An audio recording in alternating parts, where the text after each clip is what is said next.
John, I see you talking, your mouth moving, but we can't hear you.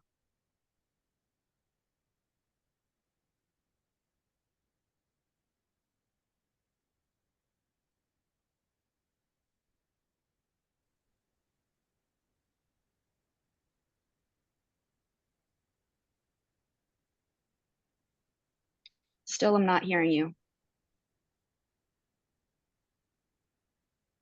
How's this? Perhaps if you go down to the bottom left-hand side of the screen where the microphone is, if you go to the up arrow, you should be able to select a microphone. Yeah, I've been. Oh, I hear you now. Oh, I thought I did. How was that? I heard you can you speak up a little bit? Better? This is Yes. working? Okay. Great, thanks, John. So much for the testing. Anyway, good afternoon, everybody, and sorry for those technical difficulties. Hopefully this is coming through. But thanks everyone for joining today's webinar on New York Cap and Invest. I'm John Williams, Executive Vice President for Policy and Regulatory Affairs at NYSERDA, and pleased to be joined today by several staff members from the Department of Environmental Conservation and from NYSERDA. So over the past year, many of you have been joining us for webinars and meetings focused primarily on developing the emissions control side of our New York Cap and Invest program. We sincerely appreciate the insights you've been providing through your participation in those meetings and as well as through your written comments. Today we're going to focus the webinar on a work stream we had previously identified we would, and which is the process for gathering input on how proceeds from the sale of emission allowances can be invested. As described in earlier webinars, this is an essential element of the overall program, as these investments will support climate change mitigation through energy efficiency, clean transportation, other complementary projects, both transforming markets for clean energy and committing to benefits for communities historically overburdened by environmental pollution. In just a few minutes, DEC and NYSERDA staff will provide background regarding the foundation that's in place for these funds and how we'll be working to develop investment proposals and commitments for sustained investment in clean energy and emissions reduction that can inform and help steer the climate investment account, where 2/3 of the realized revenues from the program will be invested. So today we want to start the discussion to help inform the best way to structure these revenues for long-term and sustained investments that lead to emissions reductions, as well as the activities to be supported with these revenues, and what are the types of investments that will lead to change for clean technologies, foster economic development, and create clean energy jobs, and advance the emissions reductions necessary to improve our health and protect our environment. So certainly there's a great deal of discussion to launch, and today is just the start of what we anticipate will evolve into long-term planning process. We'll come back to get input for future years to ensure we keep pace with new opportunities and match the evolution of clean markets. But today we are pleased to just create this time with you and listen to your guidance as we advance next steps. This is really a complex and monumental undertaking, and I'm proud of the work and partnership across the DEC and NYSERDA teams on this to date and looking forward. And with that, I will now pass it over to Ryan from Cadmus to describe the procedure for today's webinar. Thank you. As an attendee, you will not be able to unmute or turn on your video. Attendees will, however, be able to submit questions via the Q&A feature. Select clarifying questions will be answered by panelists. If you are having tech issues and would like help, you can also submit a request via the Q&A feature. We will do our best to assist you. If you can't hear the presentation, you can configure your audio settings by clicking the arrow in the audio box. This will allow you to change the speaker settings. If you're having connectivity issues, you can also press switch audio to phone, and this will allow you to listen to audio of the webinar through your phone. Today's webinar will also offer live captioning and translation services. You can turn on closed captioning for the presentation at the bottom of the screen.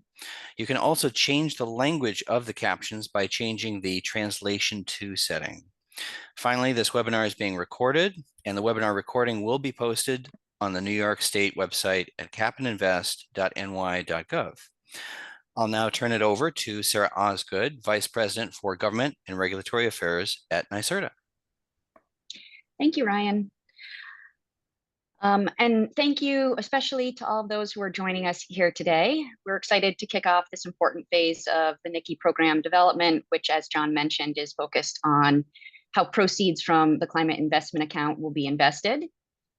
For our agenda today, we'll start by providing a brief overview of the Climate Act and NICI.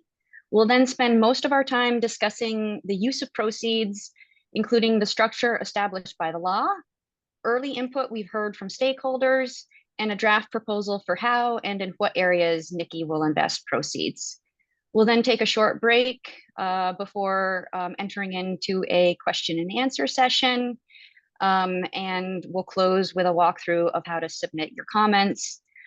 So at any time during the webinar, please feel free to submit your questions. Please keep in mind, though, that today's webinar is focused on the use of proceeds, which is separate from the development of the regulations that will guide the NICI program. We will not be able to answer questions related to the regulation development on today's webinar. Next slide, please. As a reminder, to receive email alerts on upcoming events, you can sign up for the Climate Act mailing list by visiting climate.ny.gov and follow the sign up for updates link. The slide deck and today's recording of the webinar will be posted on the Cap and Invest website within several days. That website is capandinvest.ny.gov. You can also find materials and recordings from past webinars and details for future webinars on that meetings and events page. Comments are submitted via the website by clicking the Submit Investment Comments button. Just note that this is separate from the pre-proposal comment form where we're accepting feedback on the pre-proposal. This form is specific for the climate investment account, and towards the end of the webinar, Samir Ranade from NYSERDA will provide some screenshots and walk through a demonstration of how to submit your comments.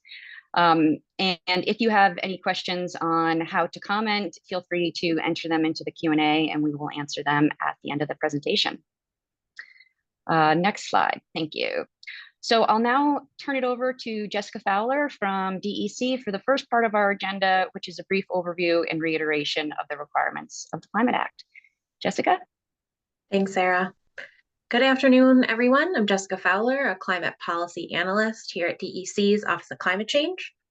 So, of course, the background for Cap and Invest starts with the requirements of the Climate Leadership and Community Protection Act, or the Climate Act, as the Cap and Invest program will be a key part of our suite of programs to help meet the emission limits and other requirements of the Climate Act. The Climate Act sets the state on a path toward a carbon neutral economy and mandates at least an 85% reduction in statewide greenhouse gas emissions below 1990 levels by 2050, with a near-term requirement of 40% reduction by 2030. And to help achieve these directives, the Climate Act also mandates 100% zero-emission electricity by 2040. And in addition, it calls for 6,000 megawatts of distributed solar and 185 trillion BTU of on-site energy savings by 2025, 70% renewable electricity and 3,000 megawatts of energy storage by 2030, and 9,000 megawatts of offshore wind by 2035. In addition, the Climate Act also contains critical commitments to climate justice and just transition. And these climate justice and equity principles are key for DEC and NYSERDA as we design this Cap and Invest program. Again, the Cap and Invest program that we're talking about today is a key part of the state's suite of policies to help ensure we deliver these requirements, but it's not the only program. Cap and Invest complements a variety of existing programs and policies as part of the state's overall portfolio to deliver on these key requirements of the Climate Act. Again, recognizing this slide may look familiar to many of you, I want to briefly show the current makeup of greenhouse gas emissions in the state and the reduction requirements of the Climate Act. The Climate Act requires DEC to prepare an annual statewide greenhouse gas emissions report or inventory, and this report covers all emission sources in the state from 1990 up through 2 years prior to present. It includes emissions from sources within the state, as well as emissions connected with imported electricity and fossil fuels, including upstream, out-of-state emissions associated with imported natural gas. DEC issued its most recent annual inventory report under the Climate Act in December of 2023, and that report includes emissions data through 2021. And here we provide some graphical depictions of the composition of current greenhouse gas emissions inventory and the reduction requirements under the Climate Act.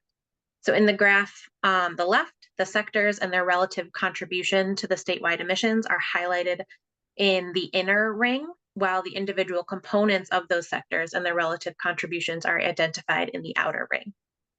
Because Cap and Invest is intended to be an economy-wide program, it will cover emissions from all of these sectors, although only a portion of these emissions will have an allowance compliance obligation under the program. In the graph on the right, we're highlighting where we were in 1990 and in 2021, and where we need to go based on the emission limits in DEC's Part 496 regulation as required under the Climate Act. Part 496 is a DEC regulation adopted at the end of 2020, and in that regulation, DEC translated the Climate Act's statewide greenhouse gas emission percentage reduction requirements, so that 40% by 2030 and 85% by 2050, into numeric mass-based limits. That's how we have the approximately 246 million metric tons and approximately 62 million metric ton limits for 2030 and 2050 in those two blue bars on the right. And this is what we're seeking to get us on a trajectory to achieve through the implementation of this Cap and Invest program. These numbers will serve as the emissions cap for 2030 and 2050 for the Cap and Invest program, and we'll explain that in further in subsequent slides. The Climate Act also created a Climate Action Council, whose job it was to develop a scoping plan of recommended actions to achieve the emission reduction requirements. New York's final scoping plan was published at the end of 2022. And it's the result of a process that spanned 3 years of diligent and inclusive work, building on recommendations from 7 sector-specific advisory panels, the Just Transition Working Group, and the Climate Justice Working Group. It was also informed by extensive public input, including a 6-month public comment period where we heard from New Yorkers during public hearings across the state and received over 35,000 written comments. The scoping plan is the framework for how New York will reduce greenhouse gas emissions and achieve net zero emissions, increase renewable energy use, and ensure all communities equitably benefit in the clean energy transition. It provides recommendations for both sector-specific and cross-sector actions to achieve the Climate Act's goals and requirements. One of the key recommendations from the scoping plan was an economy-wide Cap and Invest program, which was identified as the most cost-effective means of achieving the Climate Act's emission limit. So we covered the role of Cap and Invest and how the program will work in our earlier webinars, but I'll briefly reiterate and summarize that here. So Chapter 17 of the final scoping plan addresses economy-wide strategies. The scoping plan chapter provides helpful context, including the background and criteria for evaluation of economy-wide strategies that led to the recommendation for a Cap and Invest program, as well as proposed program design elements that serve as informative recommendations and the starting point for the state's Cap and Invest program.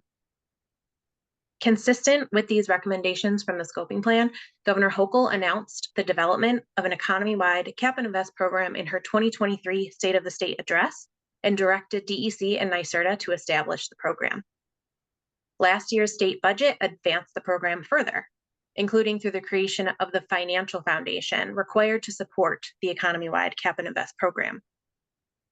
DEC and NYSERDA have been developing the program as part of our state's overall portfolio of climate and clean energy policies to help meet the greenhouse gas emission reduction and equity requirements of the Climate Act.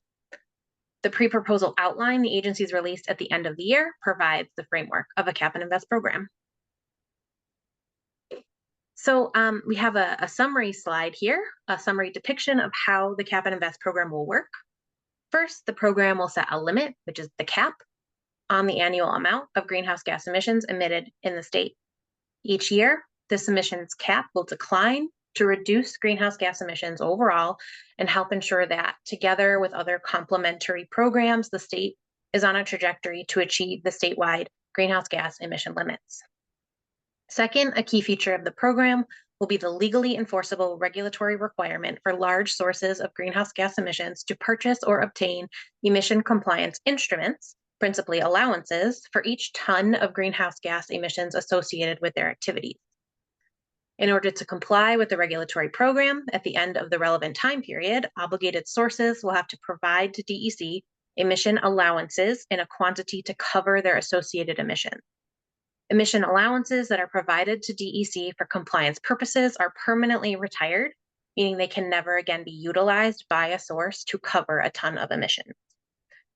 Because the initial amount of emission allowances issued by the state is limited or capped and declines each year, we have legal and regulatory assurances that greenhouse gas emissions will in fact decrease over time, together again with other complementary programs and subject to other components of the Cap and Invest program that we'll describe today and over the following days. Third, most emission allowances will be sold by the state through auctions. The resulting proceeds from the state's auctions of these emission allowances will be utilized for multiple purposes, including approximately 1/3 that will go directly back to New Yorkers to address energy affordability, and then 2/3 that will go towards projects and actions that reduce emissions. Last year's enacted state budget established these funds to further advance this element of the program, which we'll go into more detail on in just a moment. And always at the top of our minds in designing this program is prioritizing frontline disadvantaged communities. We know that these communities have long suffered from pollution as a result of long-standing environmental injustice, and this program will help ensure those emission reductions. The focus on disadvantaged communities and ensuring no disproportionate burden on such communities is, again, both a key principle for us and a requirement of the Climate Act. Cap and Invest program will be designed according to the 5 guiding principles listed along the bottom of the slide here, which Governor Hochul directed DEC and NYSERDA to follow. And now I will turn it over to Maureen Leddy, Director for the Office of Climate Change, to talk about investments. Thanks so much, Jessica. So as just mentioned, in the fiscal year 2024 state budget, Governor Hochul and the legislature established the Climate Action Fund, which is where proceeds from the sale of allowances at NYSERDA auctions will be deposited and then allocated across 3 separate accounts shown in the pie chart on this slide. The first account is the Consumer Climate Action Account, which will deliver 30% of future NYSERDA proceeds to New Yorkers every year to mitigate potential consumer costs. The budget and also directed NYSERDA with other agencies to develop a climate affordability study, which was released late last year, and that provides recommendations on the delivery mechanism for these funds. That is available at capandinvest.ny.gov.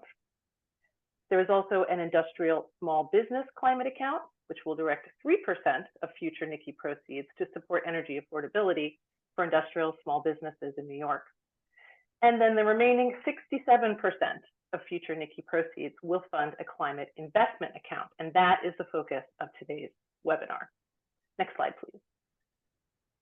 So in addition to supporting administrative and technical costs for running the program, the climate investment account will support the transition to a less carbon-intensive economy. Funds from this account can be used to invest in activities recommended in the scoping plan, such as energy efficiency and electrification, workforce development, and increasing the capacity of communities to engage in climate mitigation efforts. In particular, and importantly, at least 35% of investments with a goal of 40% or more will be designed to provide benefits to disadvantaged communities. The law that created the Climate Action Funds put emphasis on early actions to reduce greenhouse gas emissions in disadvantaged communities. As an example, funds from NYSERDA in the Climate Investment Account could fund efforts like the mitigation strategies being developed in partnership with the communities involved in DEC's Community Air Monitoring Program. That program is working with residents in 10 disadvantaged communities to identify hyper-local sources of air pollution and develop solutions to mitigate that pollution. Those strategies, as they are tested and refined, are intended to be implemented statewide. The results from the first phase of this effort, the community air monitoring, were released earlier this week, and a webinar explaining these results is scheduled for 3 p.m. this afternoon. For folks who are interested, Cadmus can drop in the chat a link to the community air monitoring website where you can get a look at those early results and find out more information on how to join that webinar if you're so interested. The allocation of funds in the climate investment account will ultimately be decided through the state budget process. The intention of this webinar and this engagement is so that the governor and the legislature have the benefit of public input as they develop next year's state budget and considering the use of NICI proceeds through that process.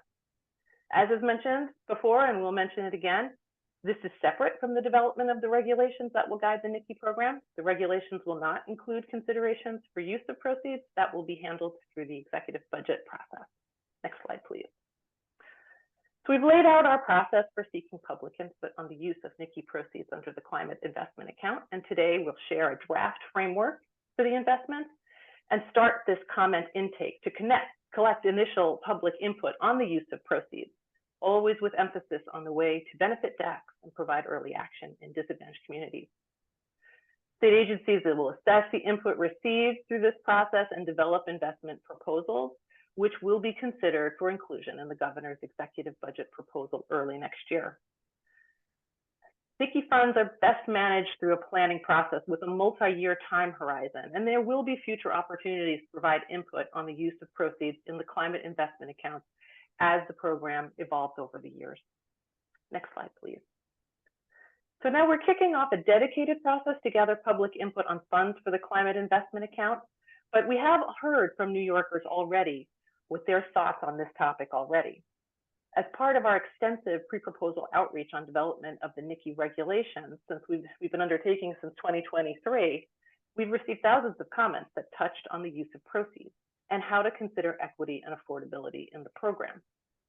We welcome feedback on the use of proceeds in the pre-proposal NICI regulation feedback, but the use of proceeds, again, will not be covered in those regulations. This feedback was received across a range of stakeholders, including advocacy groups, trade associations, labor unions, businesses, and many others listed on this slide. We're going to take a moment here to provide a quick summary of what we have heard to date through that comment process that could provide some context for the draft framework and potential areas of investment that will be presented later in this webinar. Next slide, please. So the first theme from these early comments was that NICI investments should advance the deployment of technology that will help sectors decarbonize and reduce emissions. This includes electrifying the transportation sector by investing in electric vehicles and fleets, supporting charging infrastructure, as well as enhancing and upgrading public transportation, especially in areas serving disadvantaged communities. Decarbonizing residential and commercial buildings, including investments that support health and safety and retrofit readiness upgrades, was also a common theme in these comments. Assisting industry to decarbonize through incentives and investments in research and development demonstration for new technologies was recognized, as was the need for grid infrastructure investments to support reliability and resiliency. Another theme focused on supporting clean energy workforce by prioritizing investments that guarantee strong labor protections through labor peace agreements, prevailing wage agreements, the use of pre-apprenticeship and apprenticeship programs. Comments also spoke to investments in workforce development and training, along with wraparound services and support for transitioning workers. And the importance of prioritizing affordability for consumers, businesses, and industry was top of mind for many commenters.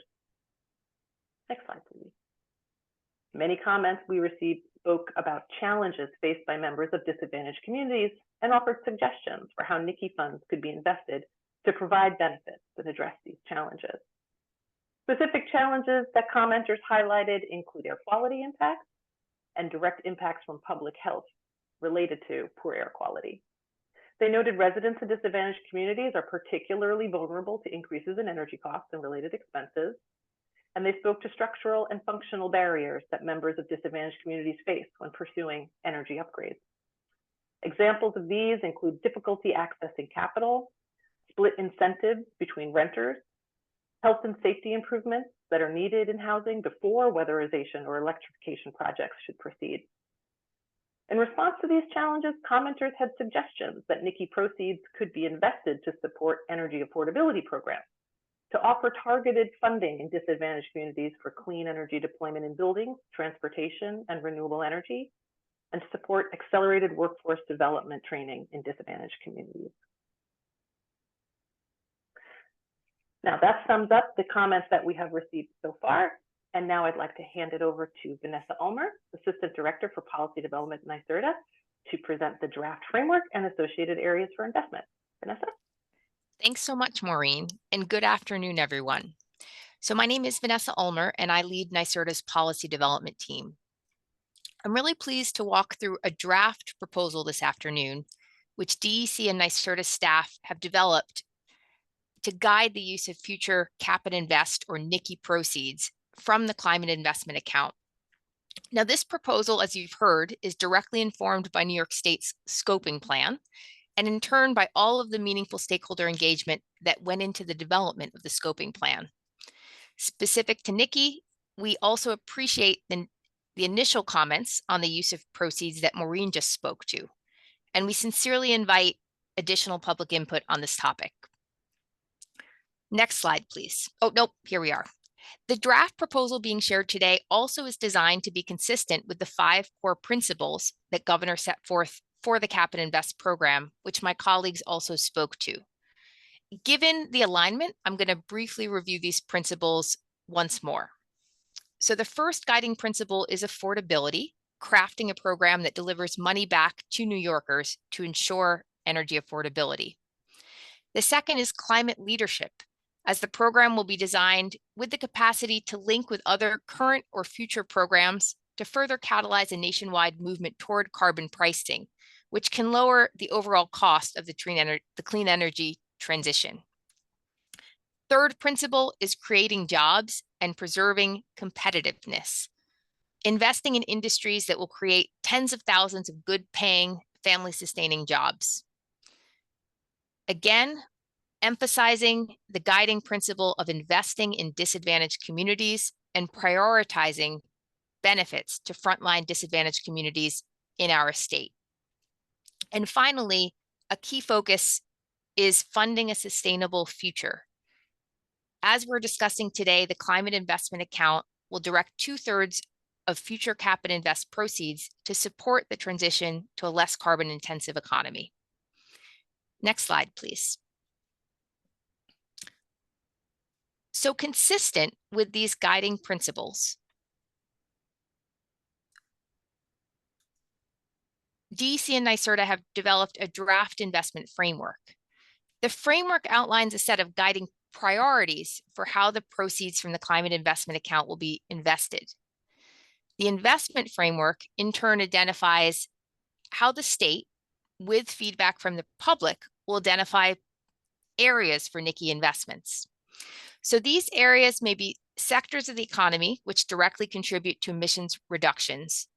And the areas for investment also can be cross-sectoral that help advance Climate Act goals of equity, job creation, and economic development. Next slide, please. So I'm going to go through the proposed investment framework now. On the left side of this slide are Governor Hochul's guiding principles for NYSE. On the right, you see the corresponding elements of the proposed investment framework. To fund a sustainable future, as proposed, the Climate Investment Account would make investments that reduce greenhouse gas emissions and co-pollutants and that sequester carbon in order to advance progress toward the state's ambitious climate goals. In order to support this ambitious clean energy investment, the state also would place emphasis on catalyzing private investments that leverage public dollars. And relatedly, state investments would support innovation, especially in sectors that are harder to decarbonize today, which will help expand the set of choices that are attractive to customers. In terms of the second guiding principle for NYSERDA, and a guiding priority in this proposed framework, is to make investments that advance equity and climate justice, improve air quality and health, and drive overall benefits to disadvantaged communities. Again, in doing this, we'll ensure that at least 35%, with a goal of 40% of investments, benefit disadvantaged communities. Another priority is to support energy affordability and to help reduce the cost of the energy transition by investing in energy efficiency and clean energy technologies. As we're making these investments, New York State is focused on creating family-sustaining jobs and supporting economic development. In terms of an investment priority for NYSERDA proceeds, we can help advance this with direct funding for workforce development, as well as other worker and community support to advance a just transition. And finally, the proposed framework points to the importance of using some NYSERDA proceeds to conduct policy-relevant research and program evaluation tied to emissions-reducing projects, both to ensure that we're investing our funds efficiently and effectively here in New York, and to advance that climate leadership. I'll now speak to the proposed sectoral investment areas that are part of our proposal. The first that's being proposed for investment is clean transportation, transit, and mobility. Within this area, NYSERDA funds could invest in zero emissions vehicles, as well as zero emissions non-road equipment, including associated electric vehicle charging and hydrogen filling infrastructure. DC and NYSERDA further propose an emphasis here on medium and heavy-duty vehicles and non-road equipment, including equipment in ports and logistic operations, since these sources have disproportionate impacts on air quality in disadvantaged communities. As an example of an early action, NYSERDA funds could support municipal and school bus electrification within disadvantaged communities. This area would also encompass investments in public transit and other infrastructure to improve and encourage clean mobility and smart growth in New York State. The second proposed investment area is electric grid modernization. This area includes innovation that supports research, development, and demonstration of emerging technologies that help to maintain grid reliability and resiliency. Next slide, please. Third, NYSERDA investments are proposed to support upgrades in low-carbon residential and commercial buildings.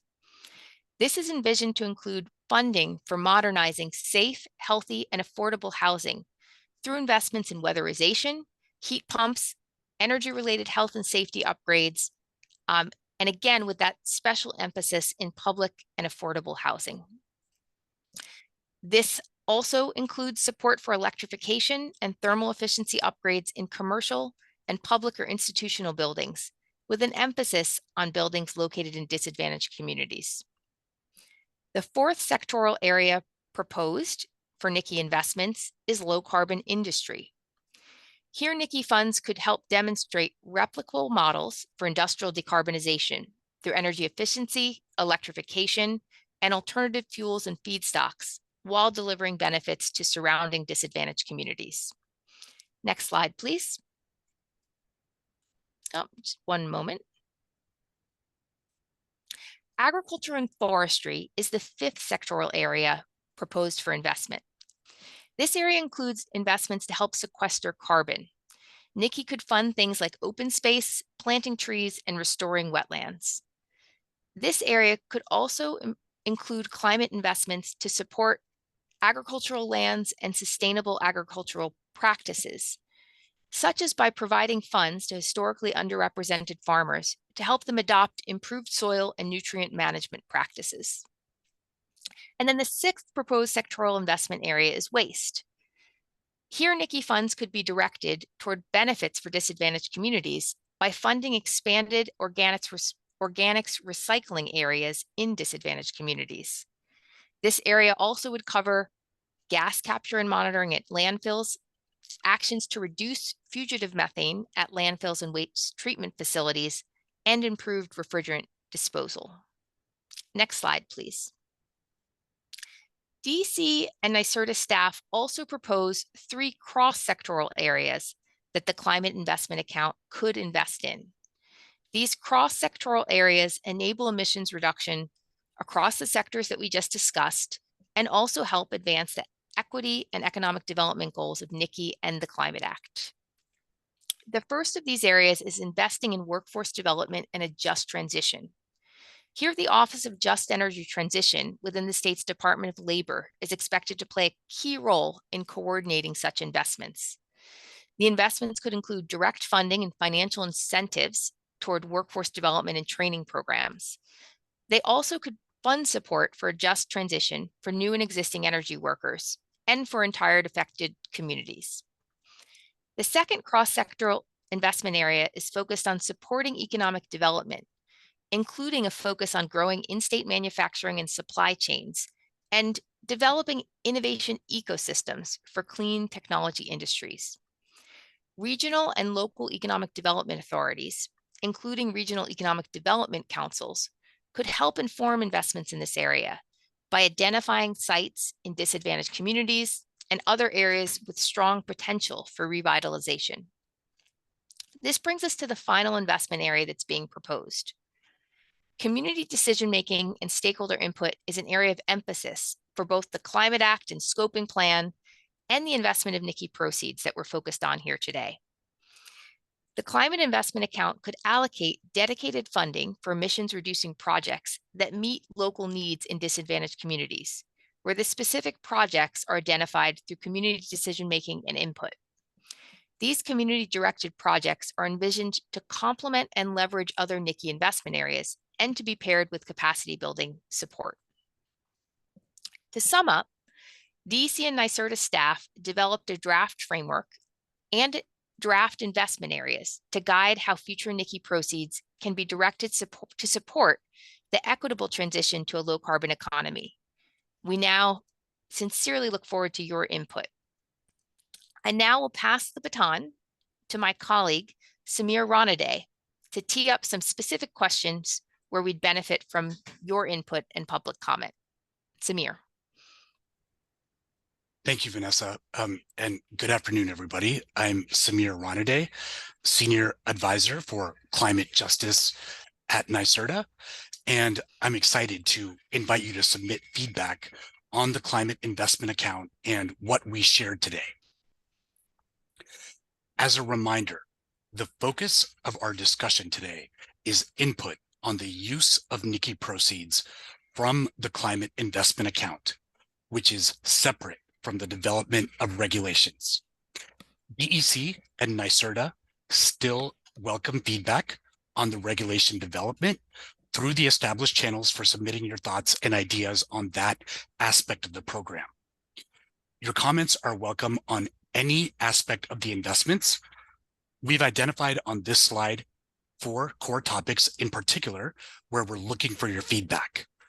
I'll go through each of these and get into specific questions for you to consider.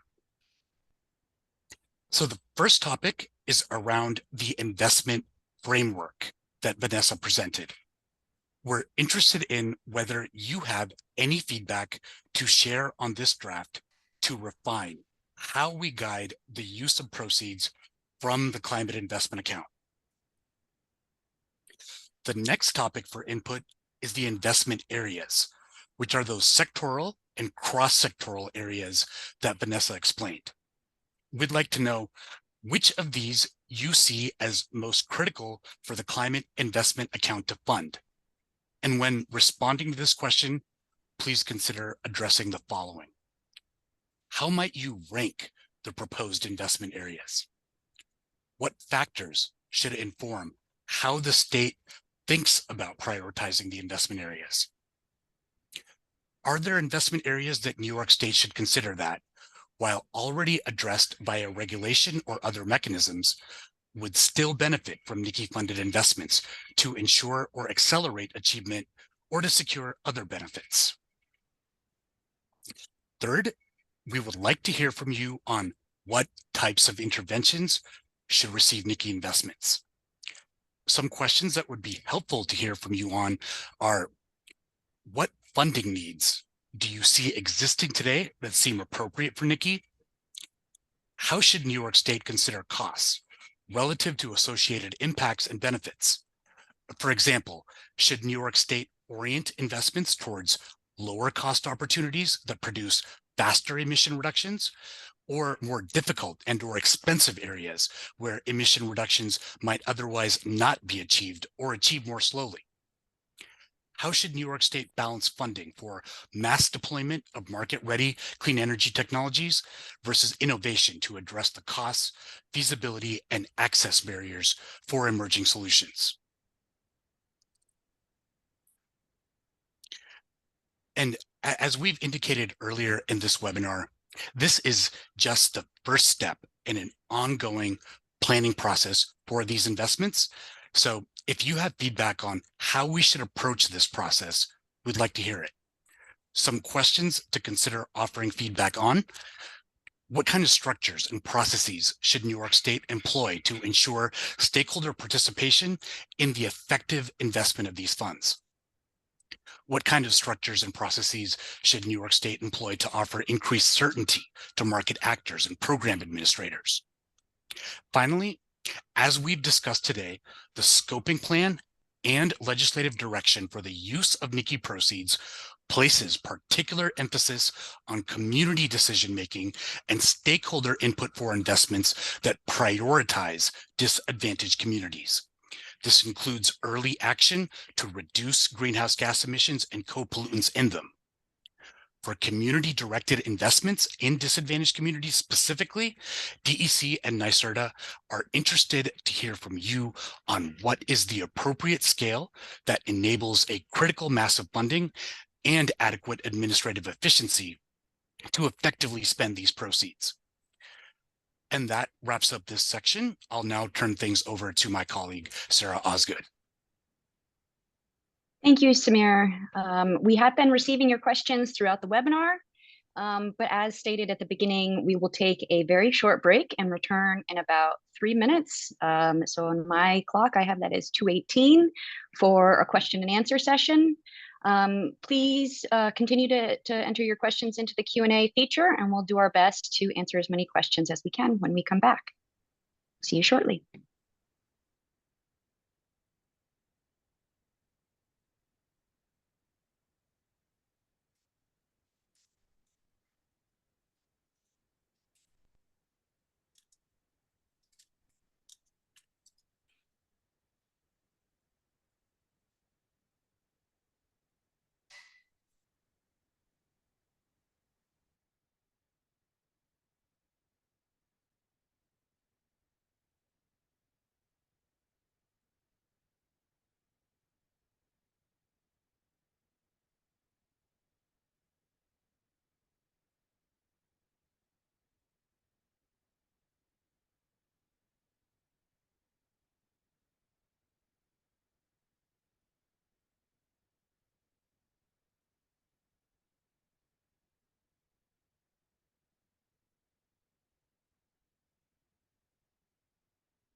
All right, welcome back, and thanks for all the great questions that have been submitted. We will try to answer as many questions as we can, and we're grouping similar questions, and we'll go through them by topic. And then just as a reminder, today's webinar is on the climate investment account, so we'll not be able to address questions related to the regulation development. So the first questions we have up, if I could ask Maureen Letty to be on deck to perhaps answer some of these. The first is, how are we thinking about any protections against funding being taken from cap and invest and used for general budget purposes, essentially to fill budget gaps as opposed to for its intended purposes?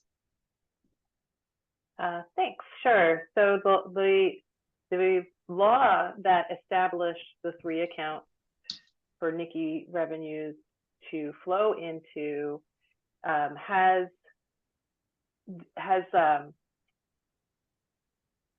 specific. They have identified purposes that those accounts can be used for, such as affordability, administrative expenses, or investments to accelerate decarbonization consistent with the scoping plan and emphasizing early action on emissions reductions in disadvantaged communities. So the language there that sets those up creates, the definition of what those accounts can be used for.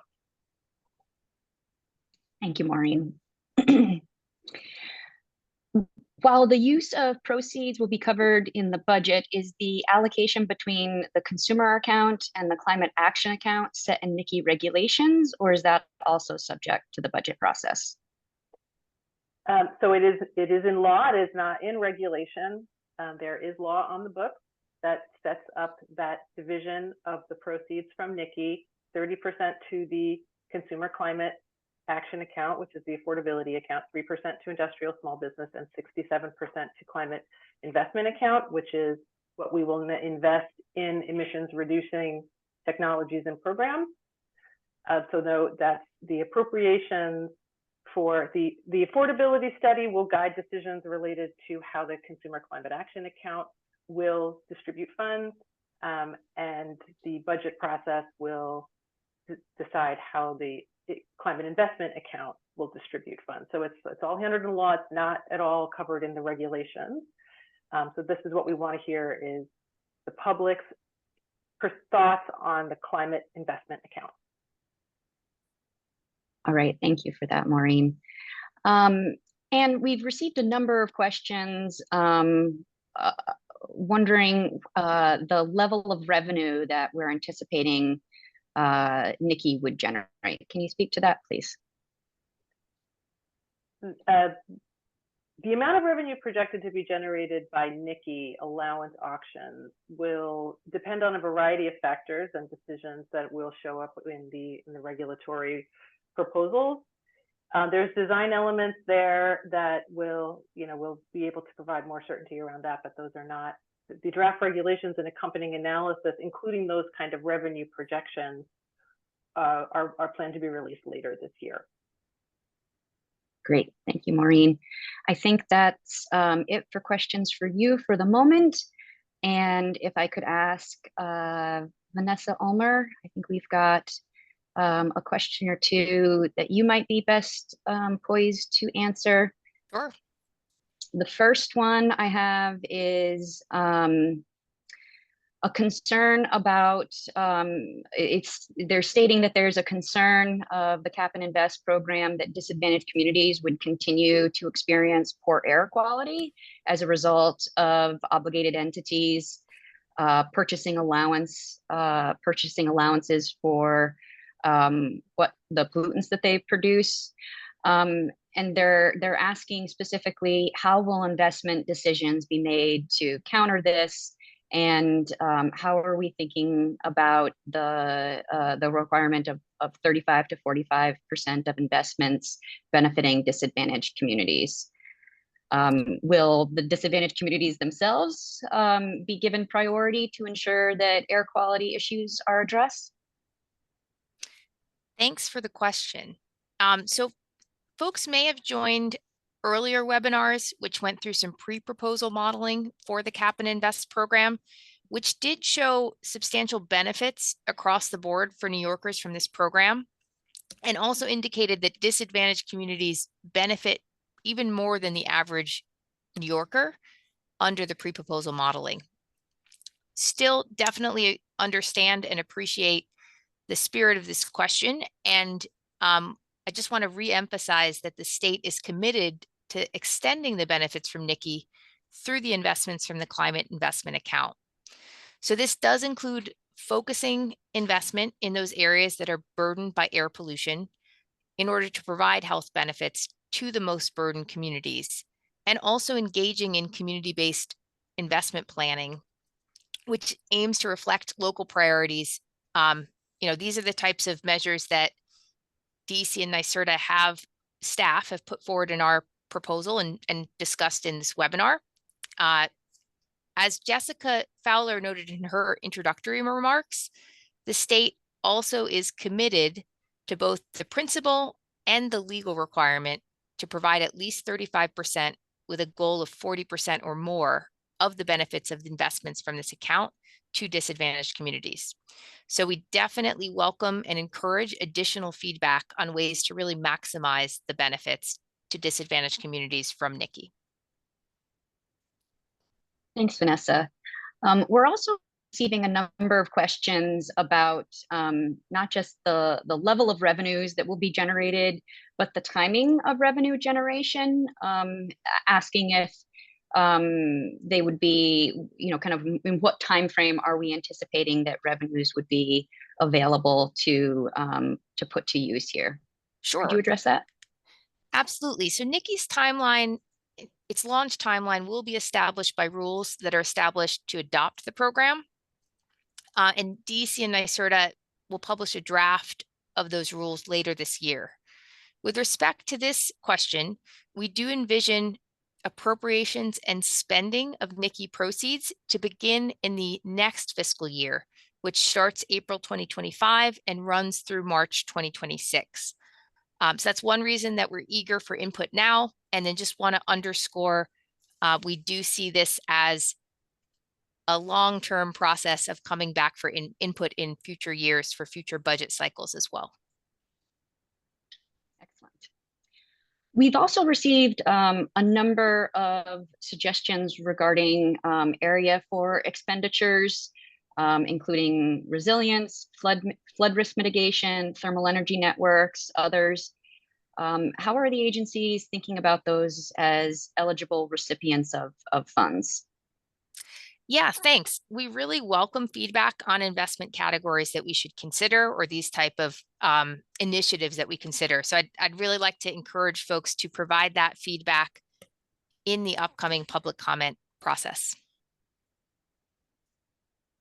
Excellent, thank you.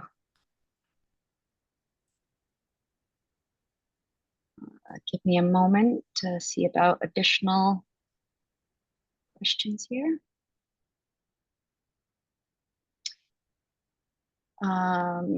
Vanessa, it looks like we have another one for you.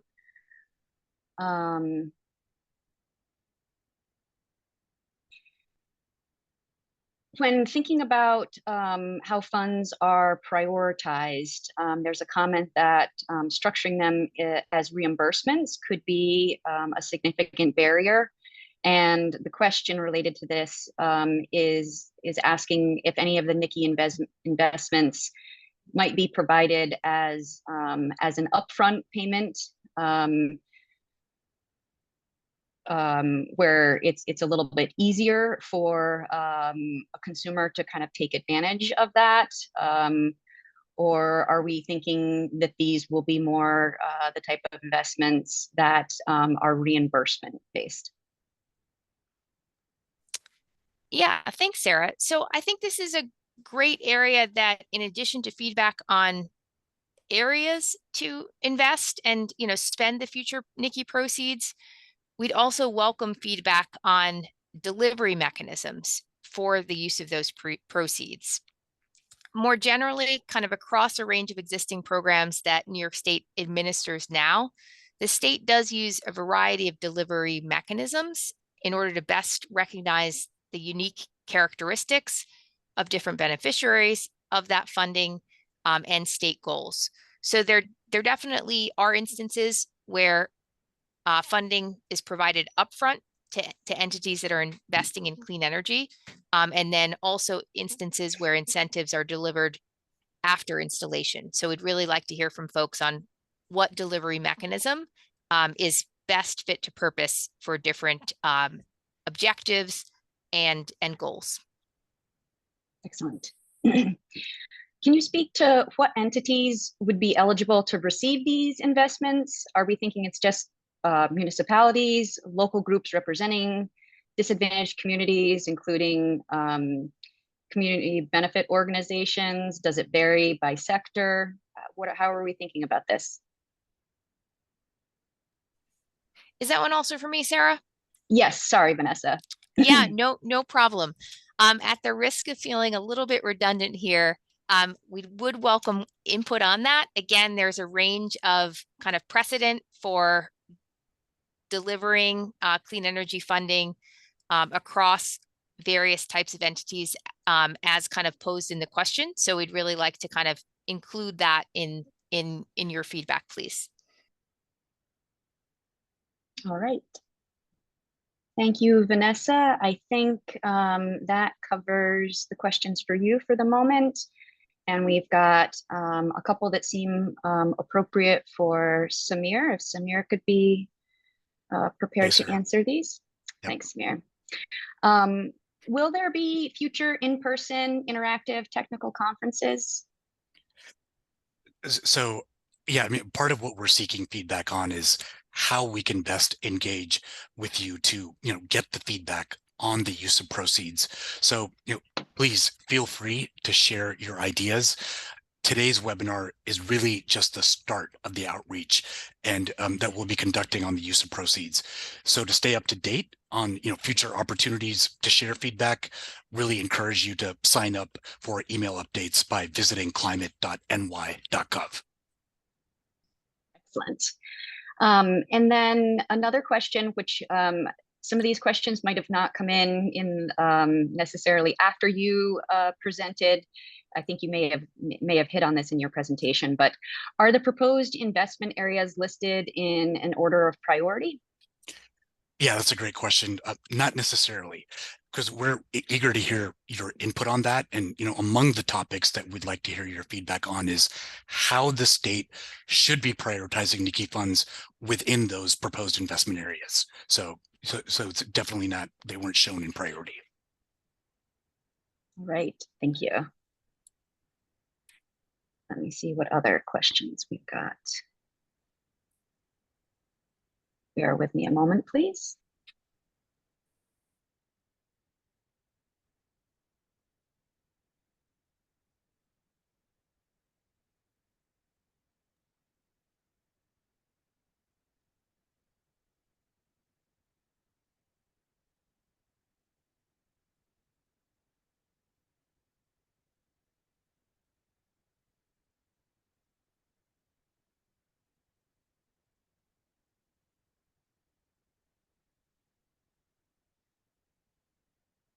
Okay, thank you, Samir. I think that's it for you for now.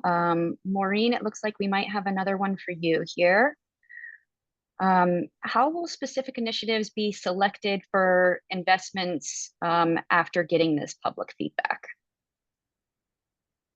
So as we described earlier, the allocation of funds in the climate investment account will go through the state budget process. So there was a timeline slide presented earlier that showed the process.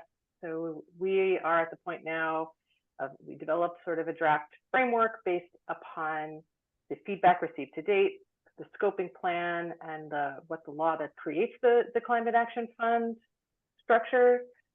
And now we are looking for the public to provide their point of view on the use of those funds. That will feed into a proposal. That will be the executive budget proposal.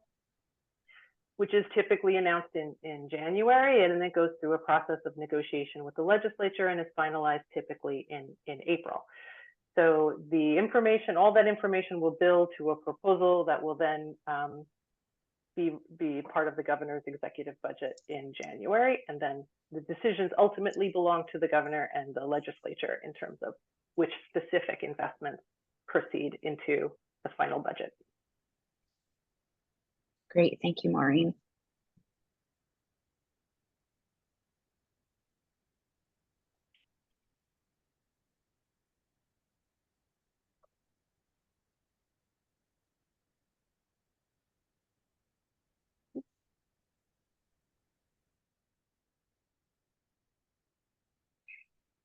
So it looks like those might be the extent of the questions that that we're able to answer at this point in time.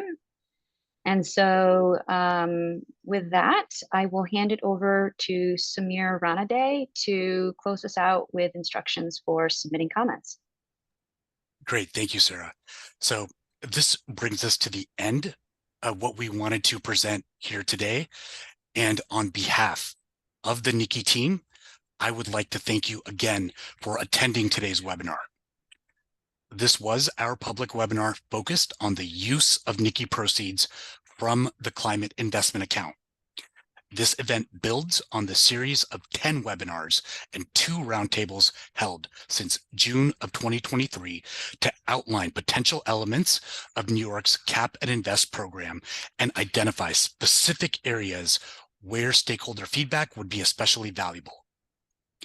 If you would like to access the recording of today's webinar or a PDF of the slide deck, both will be made available on the Cap and Invest website in the very near future. So please go to the website over the next couple of days if you're looking for those resources. And as a reminder, details for future events and recordings of past webinars can be found on the meetings and events page of the Cap and Invest website. As we consider the questions that were raised here today, we strongly encourage you to provide feedback and ensure that your voice is heard. We are accepting comments on the use of NYSERDA proceeds at any time, but they will be most valuable to us if provided by September 30th. Feedback received by this deadline will support development of the governor's executive budget proposal for fiscal year 2026. Now, to ensure that you know how to share your feedback with the program team, I want to take a minute to walk you through the process of submitting public comments through the Cap and Invest website.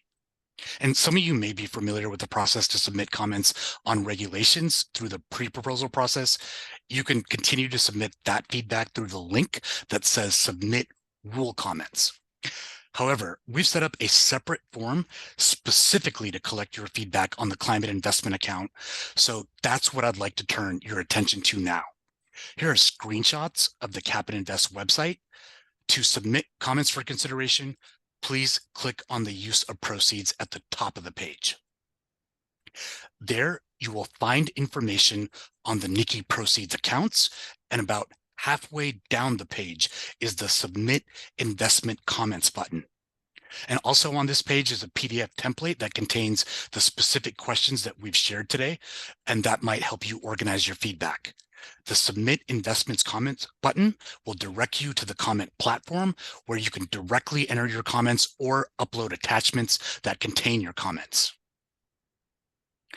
And to ensure that you receive updates about future NYSERDA events and activities as the program development process proceeds, again, we'd like to recommend that you sign up for the Climate Act mailing list. You can do this by visiting capandinvest.ny.gov and following the button at the bottom of the homepage that says sign up for updates. You can also submit written feedback to the mailing address on the screen. You can send that to New York State Energy Research and Development Authority, attention NYSERDA Investment Planning, 17 Columbia Circle, Albany, New York, and then there's a zip code. As a final reminder, we are accepting comments on the use of NYSERDA proceeds at any time, but again, we would appreciate it if you would provide your comments by September 30th, 2024, so that the team can evaluate your feedback as they consider these issues. And before we go, I would like to thank you again for making the time to join the webinar today. We hope that the content provided has been informative and look forward to receiving any comments you may wish to submit. So this concludes today's webinar. Have a great day.